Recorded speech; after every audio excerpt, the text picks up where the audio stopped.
Mas vamos lá, só, nós estamos conversando, nós estamos conversando. Quem é, eu não sei se eu vou saber fazer direito essa pergunta, quem é de verdade? Vamos supor, a Bíblia é uma história, né? Uma história verdadeira, né? Que tem os fatos, os relatos, pode me corrigir qualquer coisa, tá? Fica à vontade. Tendo isso, né, como uma história e tudo, quem é o verdadeiro vilão na Bíblia? Seria o diabo ou seríamos nós? Diz que o homem é o lobo do próprio homem. Isso é... O diabo foi vencido na cruz, o meu caráter não. Isso eu acho que o grande impedimento... Rousseau, lobo é o lobo do homem? Cara, não sei quem não. Achei é a um frase pensador bonita, eu acho que eu carrego ela, não sei quem foi não. Eu acho que o lobo o homem é o lobo do próprio homem. O diabo, a morte, foram vencidos na cruz do Calvário. As questões espirituais foram resolvidas. A questão agora é nós e Deus. Todas as... tem um texto que fala: aquele que vos deu o seu filho, vos dará com ele todas as outras coisas. Todas as bênçãos foram conquistadas por Cristo na cruz do Calvário. Isaías 53 fala que Cristo levou sobre si as nossas dores e enfermidades, o castigo que nos trouxe a paz estava sobre ele, pelas suas pisaduras fomos sarados. Então eu creio que o ministério de Jesus foi completo. Ele me deu o cheque em branco. Sim. Se eu vou no banco descontar ou não, é uma opção minha. O livre-arbítrio está aí. Então, porque Deus amou o mundo de tal maneira, ou seja, ele amou todos. Certo. Todo aquele que nele crê. Então, eu creio que a salvação não é para mim, ou é para o André, não é para o Diego. Pelo contrário, ele morreu por todos. Certo. Ponto 1. Mas a Bíblia diz o seguinte: muitos são chamados, sim, poucos os escolhidos. Então, chamado, todo mundo é. Escolhido, alguns. Então, por exemplo, tem gente que fala: não tem isso, é injustiça. Não é injustiça. Sim. Deus criou o homem para o louvor da sua glória. Quando ele fala para Isaías assim: eu te escolhi, tu és meu, acabou, cara, não tem, deixa. Ou seja, a sua vida foi criada para mim e o cara tem que se alegrar com isso. Isso não quer dizer que o João, o Zé, não tenham acesso a Deus. Sim. Tenham acesso. Então, o livre-arbítrio do homem, em alguns momentos da história, pode ser sucumbido diante da vontade de Deus para a vida dele. Vou te dar um exemplo, uma historinha muito conhecida: Jonas. Jonas, você vai para Nínive anunciar o evangelho lá, você vai anunciar, vai condenar o pecado daquele povo. Jonas falou assim: eu não vou, eu vou para Tarsis. Pô, cara, Deus falou: você não vai. Aí veio o maremoto, né? Lançam sorte, descobrem que era Jonas que estava fugindo da presença de Deus, lançam Jonas no mar, vem um grande peixe, engole Jonas e o cospe na praia. Tem gente que me pergunta assim: pastor, você acredita mesmo que a baleia engoliu Jonas? Cara, eu acredito tanto na Bíblia, que se a Bíblia falasse para mim que Jonas tinha engolido a baleia, eu acreditava. Minha fé era desse princípio, eu creio naquilo. Alguém te apresentou a Bíblia ou você que passou... teve a curiosidade? Eu nasci num lar cristão evangélico. Então isso me foi um facilitador. Eu digo até mais: se não tivesse nascido, dificilmente me converteria. Então eu tive muito contato com a Bíblia, mas mais do que o contato com a Bíblia, eu tive muitas experiências espirituais. Sim. Então toda essa vivência, toda essa experiência me revelou Jesus. Eu vivi muito tempo dentro da igreja, conhecendo só a igreja, conhecendo só a religião. Em um dado momento, essas experiências me levaram ao conhecimento de Cristo. Realmente eu tive um encontro pessoal com Jesus. E a partir daí tudo mudou, né? Então, o que eu quero te dizer é o seguinte, cara: aí Jonas foi obrigado a ir a Nínive. Que livre-arbítrio que existe para um cara desse? Nenhum. Mas Judas teve livre-arbítrio. Cara, Judas e Pedro deram uma pisada na bola violenta com Jesus. Eu acho que a pisada de Pedro foi até pior do que a pisada de Judas, é a minha teoria. Porque é o seguinte: Judas nunca quis o dinheiro. Sim. Pedro e Judas carregavam um problema sério com eles. Eles não entendiam o reino de Deus. Eles achavam que o reino de Jesus ia ser estabelecido no formato do governo humano. Eles queriam se ver livre do domínio de Roma sobre os judeus. Eles queriam uma liberdade política. Sim. Eles entendiam que Jesus seria aclamado rei. Quando Jesus entra em Jerusalém, as mulheres, as crianças dizem: Hosana, Hosana, que vem em nome do Senhor, bendito seja o rei dos judeus, Jesus é rei, Jesus é rei. Cara, os caras falam: pô, eu vou ser o primeiro-ministro, o outro falou: eu vou ser o ministro da economia, agora o pau vai quebrar, é agora. Aí Jesus chega lá na hora da ceia e fala: não, gente, a questão não é essa, importa que eu seja entregue pelo pecado dos homens, eu vou morrer numa cruz e tal. Pô, Pedro fica pilhado: eu vou contigo até a morte. Não vai, Pedro, você está com conversa, você vai me negar antes que o galo cante. Não vou, todo mundo sabe da história. Judas vai lá e qual que é a mentalidade de Judas? Sim. Judas não quis vender Jesus. Porque se ele quisesse ter vendido Jesus, ele não teria devolvido as moedas. Ele não fica com as moedas. Na realidade, a vontade dele queria prevalecer contra a vontade de Deus. Ele vende Jesus porque o que ele imagina? Na hora que prender Jesus, na hora do vamos ver mesmo, na hora que o pau for quebrar, Jesus vai dar para trás, ele vai voltar e falar, não, me tirem daqui, ou né, prender um justo, agora é uma rebelião. E Jesus não, ele não se revolta, ele se entrega. E aí vem a diferença do arrependimento e o remorso. Judas teve remorso, não teve arrependimento. Ele vai lá, joga as moedas, sim, e se suicida. É o livre-arbítrio. Pedro, cara, deu uma pisada na bola, negou, tinha sido advertido, mas ele dá tempo para que aquele erro dele lhe ensine. E de repente, lá na frente, depois de tudo, quando ele foi morrer como mártir da igreja, crucificado como Jesus havia sido, ele não nega Jesus, ele diz, eu não sou digno de ser crucificado como o meu Senhor. Vire essa cruz de cabeça para baixo. Então, assim, a experiência do livre-arbítrio está aí, os dois erraram, mas um escolheu o arrependimento, o outro quis viver a culpa do remorso. Livre-arbítrio. Então, você consegue visualizar na Bíblia tanto o livre-arbítrio quanto a vontade soberana de Deus. E ele é Deus, faz o que quer, quando quer, Eu entendia como o que a gente deixa como uma mensagem, geralmente as ações falam mais do que as palavras. Então, eu entendi que é o seguinte, para um humano ter ideia do qual valor que era e do que era, do que Jesus queria passar para a gente, a ideia de se matar, que é o que nós temos de mais importante, o que a gente tem de mais valioso? É a vida, né? É a vida.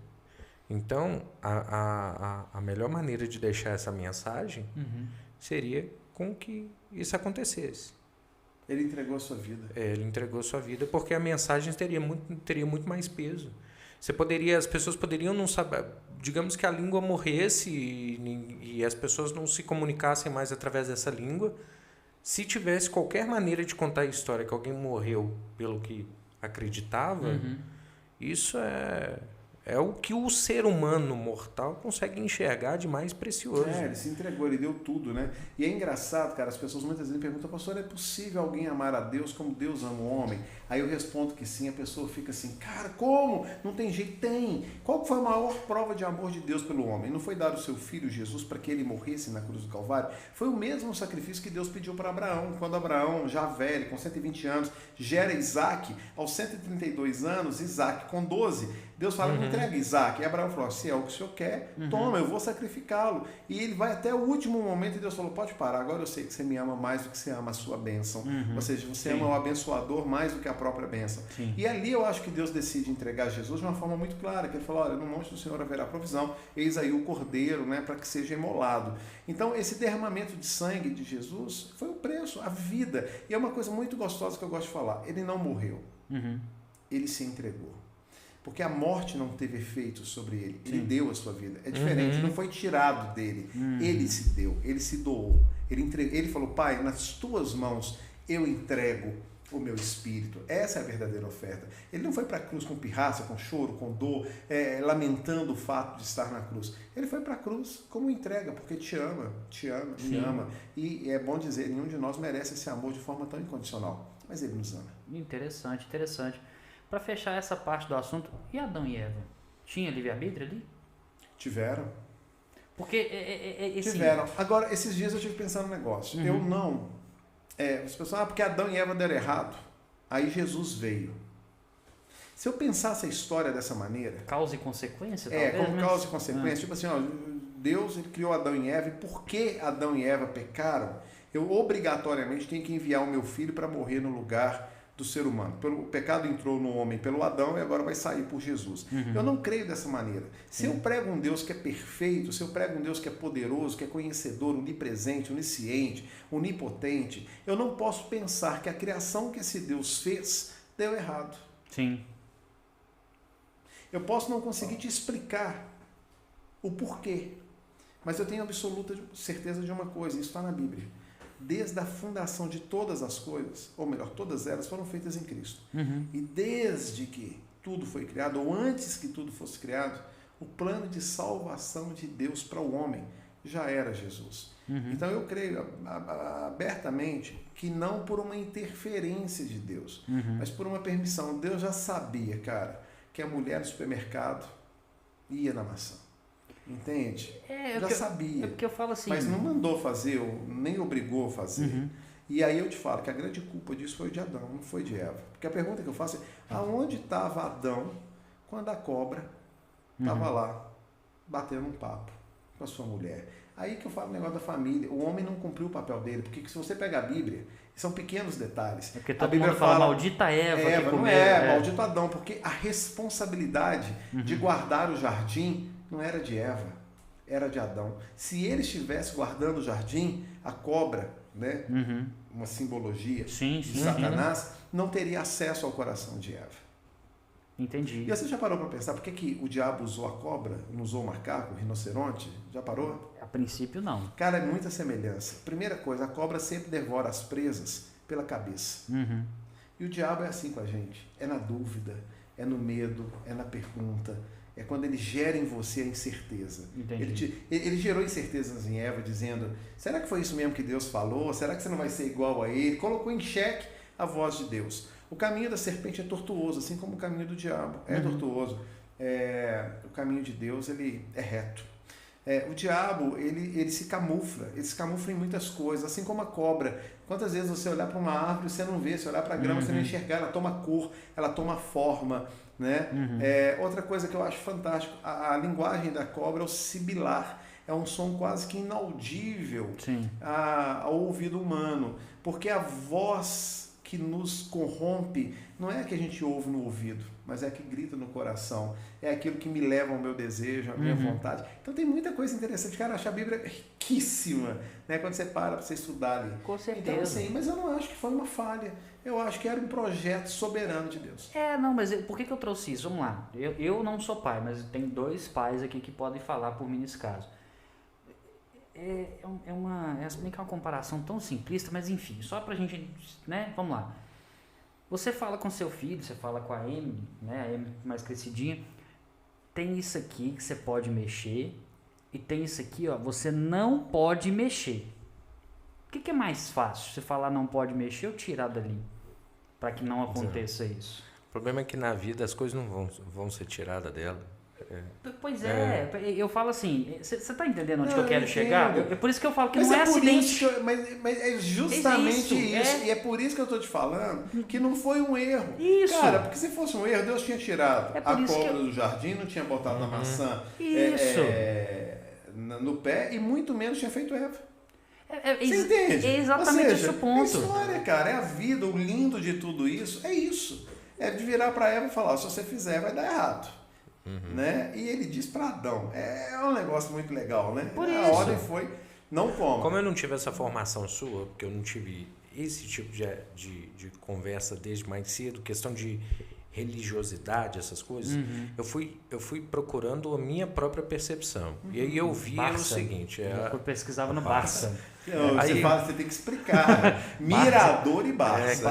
O que é Barça? Mirador eu já não posso falar. Não dava Nós temos que ver a faixa etática. Então, Barça era para 2º grau, 1º grau. Mirador já era para um nível acima. Meu pai tem essa coleção na casa dele. Pra você ver, e deixa eu te falar, você sabe o que é legal, cara? Todo o poder de pesquisa que nós, simples mortais, tínhamos era a Barça. Era a Barça. Cara, se não tava na Barça, velho... Não tem lugar nenhum, não existe. Era o Google das cacete de livros desse tamanho. Prédio, a pessoa ia na sua casa para te vender o que a gente tem acesso na internet hoje.